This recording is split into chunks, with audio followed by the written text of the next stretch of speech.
Hello বন্ধুরা, বাংলা নিউজে আপনাকে স্বাগত। শুরুতে সংবাদের শিরোনাম, পরে বিস্তারিত জানিয়ে দেব আমাদের হাতে থাকা সর্বশেষ গুরুত্বপূর্ণ আপডেট বাংলা সংবাদ। আপনাদের জানিয়ে দেব কতিপয় দল বিএনপিকে বিতর্কিত করার চেষ্টা করছে, জানাচ্ছে আজম খান। সর্বশেষ আপডেট পাওয়া যাচ্ছে, পালিয়ে থাকা নেতারা এখন ঘের দখলের রাজনীতি করছে, জানালো আখতার।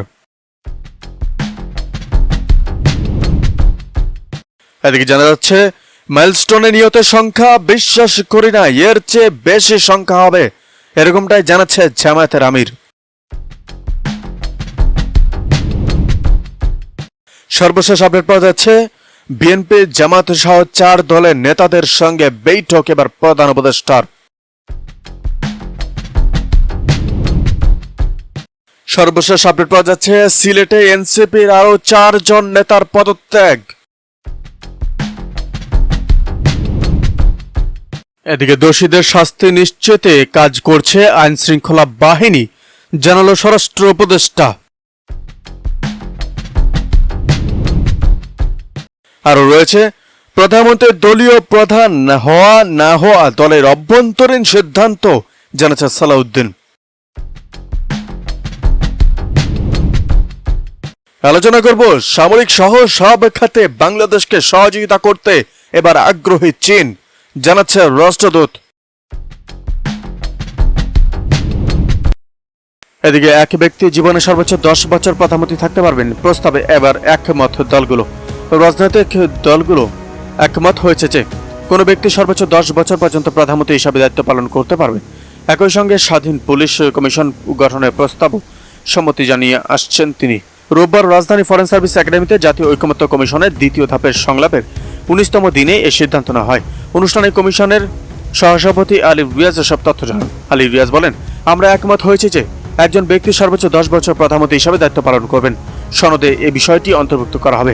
বিএনপি স্থায়ী কমিটির সদস্য সালাউদ্দিন আহমেদ বলেন, প্রধানমন্ত্রী মেয়াদ 10 বছর পর্যন্ত সীমিত করার প্রস্তাব আমাদের পক্ষ থেকে এসেছে। তবে তিনি আরও যোগ করেন, আমাদের এই শর্ত মানলে 10 বছরের বিষয়টি এখনই ঘোষণা দিতে পারেন। এটি মূলত আপনাদের এবং আমাদের পক্ষ থেকে প্রস্তাবিত।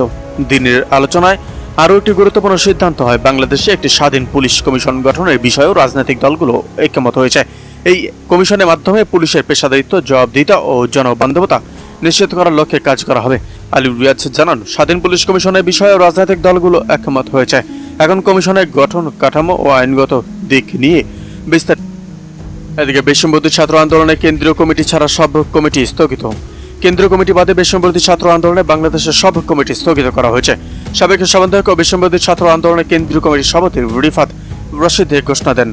রোববার বিকেলে শাহবাগে এক সংবাদ সম্মেলনে এই ঘোষণা দেন সাবেক সমন্বয়ক ও বিশ্ববিদ্যালয় ছাত্র আন্দোলনের কেন্দ্রীয় কমিটির সভাপতি রিফাত রাশিদ বলেন, সাংগঠনিক কাঠামো সিদ্ধান্তে বিশ্ববিদ্যালয় ছাত্র আন্দোলনের কেন্দ্রীয় কমিটি ব্যতীত সারা দেশের সকল কমিটি কার্যক্রম স্থগিত করা হলো। এরপর থেকে বিশ্ববিদ্যালয় ছাত্র আন্দোলনের পরিচয়ে কেউ অপকর্ম করলে তার বিরুদ্ধে আইনি ব্যবস্থা নেওয়ার আহ্বান জানায়। তিনি বলেন, বিশ্ববিদ্যালয় ব্যানারকে কলুষিত করার জন্য পরাজিত শক্তিরা নানাভাবে এই প্ল্যাটফর্ম ব্যবহার করছে। যারা অনৈতিক কাজ করবে তাদের বিরুদ্ধে আইনি ব্যবস্থা নিতে আইন শৃঙ্খলা বাহিনীর প্রতি আহ্বান জানান তিনি। জানান, বিশ্ববিদ্যালয় ছাত্র আন্দোলন আগামীতে কিভাবে পরিচালিত হবে সে বিষয়ে শীঘ্রই সিদ্ধান্ত জানানো হবে। সাবেক সংসদ সদস্য সাম্মি আহমেদের গুলশানের বাসায় গিয়ে বিশ্ববিদ্যালয় ছাত্র আন্দোলনের সম্মিলিত বেসরকারি বিশ্ববিদ্যালয়ের ভারপ্রাপ্ত আহ্বায়ক আব্দুর রাজ্জাক রিয়াদের বিরুদ্ধে চাঁদাবাজি অভিযোগ ওঠার পরই বিশ্ববিদ্যালয় ছাত্র আন্দোলনের সব কমিটি স্থগিতের ঘোষণা এলো। এই ঘটনায় গ্রেপ্তার রিয়াদ সহ 4 জনের 10 দিনের রিমান্ডে নিতে আবেদন করেছে পুলিশ। রোববার মামলার তদন্তকারী কর্মকর্তা ও গুলশান থানার পুলিশ পরিদর্শক মোখলেছুর রহমান এই ঘোষণা দেন। এদিকে আগামী নির্বাচনে 1.5 কোটি প্রবাসীর ভোটাধিকার চায় এনসিপি। আগামী জাতীয় নির্বাচনে 1.5 কোটি প্রবাসী বাংলাদেশিদের ভোটাধিকার চায় জাতীয় নাগরিক পার্টি অর্থাৎ এনসিপি। এই দাবি আদায়ের কর্মসূচি ঘোষণা করেছে দলটি ডায়াসপোরা অ্যালায়েন্স। এসব কর্মসূচিতেও প্রবাসীদের ভোটাধিকার দেওয়ার দাবি চূড়ান্তভাবে বাস্তবায়ন না হলে প্রয়োজনে আরও হার্ডলাইনে যাওয়ার ঘোষণা দিয়েছে তারা। আজ রোববার বিকেলে রাজধানী বাংলা মোটরসে এনসিপির অস্থায়ী কেন্দ্রীয় কার্যালয়ে এক সংবাদ সম্মেলনে এনসিপির ডায়াসপোরা অ্যালায়েন্সের পক্ষ থেকে এই ঘোষণা দেওয়া হয়। প্রবাসীদের ভোটাধিকারের বিষয়ে ডাকা এই সংবাদ সম্মেলনে 40টি দেশে থেকে ভার্চুয়ালি যুক্ত হয়েছিলেন এনসিপির ডায়াসপোরা অ্যালায়েন্সের নেতাকর্মীরা। সংবাদ সম্মেলনে লিখিত বক্তব্যের পর প্রশ্নোত্তর পর্বে চাঁদাবাজির অভিযোগে রাজধানী গুলশান থেকে বিশ্ববিদ্যালয় ছাত্র আন্দোলনের নেতাদের গ্রেপ্তারের বিষয়ে এনসিপির প্রতিক্রিয়া জানতে চান একজন সাংবাদিক। এর জবাবে এনসিপির যুব সংগঠন জাতীয় যুবশক্তির আহ্বায়ক তারিকুল ইসলাম বলেন, বিশ্ববিরোধী ছাত্র আন্দোলনের সঙ্গে বর্তমানে এনসিপির কোনো সম্পর্ক নেই। বিশ্ববিরোধী ছাত্র আন্দোলন একটি গণতন্ত্র প্ল্যাটফর্ম, যা নিজস্ব সাংগঠনিক কাঠামো আছে। এই বিষয়টি জানার পরও বিশ্ববিরোধী ছাত্র আন্দোলনের নামে কোনো অভিযোগ এলে তার সঙ্গে এনসিপিকে যুক্ত করে উদ্দেশ্য প্রণীতভাবে মিডিয়া ট্রায়াল ও অপপ্রচার করা হচ্ছে বলেও দাবি করেন তারিকুল। তিনি বলেন, গুলশানের ঘটনাটিও একই অংশ। এর মাধ্যমে এনসিপির গ্রহণযোগ্যতা বিনষ্টের চেষ্টা করা হচ্ছে। এই অপচেষ্টা প্রতিহত করা হবে। এদিকে জুলাই আন্দোলনে বেশি ভূমিকা বিএনপির, জানাচ্ছে আমির খসরু। বিএনপি স্থায়ী কমিটির সদস্য আমির খসরু মোহাম্মদ চৌধুরী বলেছেন, ৭১ পরবর্তী সময়ে আমরা দেখেছি মুক্তিযুদ্ধের কৃতিত্ব শেখ হাসিনা ও তার পরিবার নিজেদের বলে দাবি করেছিল, অথচ মুক্তিযুদ্ধ করল কারা আর কৃতিত্বের ভোগ জোরে করে নিল কারা, সবটাই দেশের মানুষ বোঝে। তিনি বলেন, জুলাই আন্দোলনের নায়ক ছিল তারেক রহমান। একই জুলাইয়ের আন্দোলন অনেক গুরুত্বপূর্ণ, কিন্তু সেখানেও বেশি ভূমিকায় বিএনপি। যুবদল, ছাত্রদল, বিএনপির সব অঙ্গ সংগঠনের এই আন্দোলনে ৯০% ক্ষতিগ্রস্ত বিএনপির মানুষ। তবে এই আন্দোলনের কৃতিত্ব নিয়ে বিএনপি বিভাজন করতে চায় না। শনিবার বিকেলে নগরের জিএসসি মোড়ে জিএসসি কনভেনশন হলে বাংলাদেশে সম্মিলিত পেশাজীবী পরিষদের আলোচনা সভা ও চট্টগ্রাম বিভাগীয় সমাবেশে প্রধান অতিথির বক্তব্যে কথাগুলি বলেন তিনি। ঐতিহাসিক জুলাই আগস্ট গণঅভ্যুত্থানে বর্ষপূর্তিতে ১৬ বছরের আওয়ামী ফ্যাসিস্ট বিরোধী আন্দোলন ও ২৪-এর গণঅভ্যুত্থান পেশাজীবীদের ভূমিকা নিয়ে বাংলাদেশ সম্মিলিত পেশাজীবী পরিষদের চট্টগ্রাম শাখার উদ্যোগে এই আয়োজন করা হয়। এদিকে সংসদ নির্বাচনে ৩০০ আসনের মধ্যে ৫% আসনে নারী প্রার্থী মনোনয়নের প্রস্তাব এবার বিএনপির। আসন্ন জাতীয় সংসদ নির্বাচনে সংরক্ষিত আসনের বাইরে ৩০০টি সাধারণ আসনের মধ্যে অন্তত ৫% নারী প্রার্থী মনোনয়নের প্রস্তাব দিয়েছে বিএনপি। দলের স্থায়ী কমিটির সদস্য সালাউদ্দিন আহমেদ জানিয়েছে, এসব আসনে নারীরা সরাসরি নির্বাচনে প্রতিদ্বন্দ্বিতা করবেন।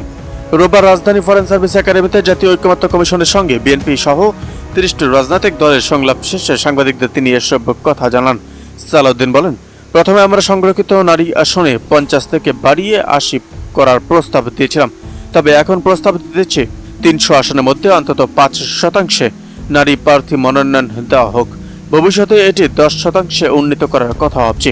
তিনি বলেন, সংবিধান সংশোধনের আগে বিষয়টি জেন্টলম্যানস এগ্রিমেন্ট আকারে হতে পারে। ভবিষ্যতে পুরোপুরি সরাসরি নির্বাচনের মাধ্যমে নারীরা সংসদে আসবেন, এই লক্ষ্যেই ধাপে ধাপে অগ্রসর হতে চায় বিএনপি। পুলিশি সংস্কার বিষয়ে ঐক্যমত্য হয়েছে জানিয়ে সালাউদ্দিন বলেন, বাংলাদেশে পুলিশ কমিশন গঠিত হবে, যা সংসদে পাস ও আইনের আওতায় কাজ করবে। জনগণ যেন স্বাধীনভাবে অভিযোগ জানাতে পারে, সেই ব্যবস্থাও থাকবে। রাষ্ট্র পরিচালনা মূল নীতি প্রসঙ্গে বিএনপির অবস্থান তুলে ধরে তিনি বলেন, আমরা পঞ্চদশ নয়, পঞ্চম সংশোধনীতে থাকা মূলনীতি উপরওয়ালার প্রতি আস্থা রাখি। এদিকে মৌলিক সংস্কার না হলে এনসিপি জুলাই সনদে সই করবে না, জানাচ্ছেন নাহিদ ইসলাম। জাতীয় নাগরিক পার্টি অর্থাৎ এনসিপির আহ্বায়ক নাহিদ ইসলাম বলছেন, আমরা শুনতে পাচ্ছি কয়েকদিনের মধ্যে জুলাই সনদ ঘোষণা করা হবে, কিন্তু রাষ্ট্রে যদি মৌলিক সংস্কার না করা হয় তাহলে এনসিপি জুলাই সনদে সই করবে না। রবিবার বিকেলে শেরপুর শহরের রঘুনাথ বাজার থানা মোড়ে জাতীয় নাগরিক পার্টি অর্থাৎ এনসিপি শেরপুর জেলা আয়োজনে অনুষ্ঠিত এক সমাবেশে তিনি এসব কথা বলেন। নাহিদ ইসলাম বলেন, কেবল জুলাই সনদ নয়, সংবিধানে জুলাই ঘোষণাপত্র সংযুক্ত করতে হবে। আগামী ৫ই আগস্টের মধ্যে জুলাই সনদ ও জুলাই ঘোষণাপত্র দিতে হবে, অন্যথায় আমরা আগামী ৫ই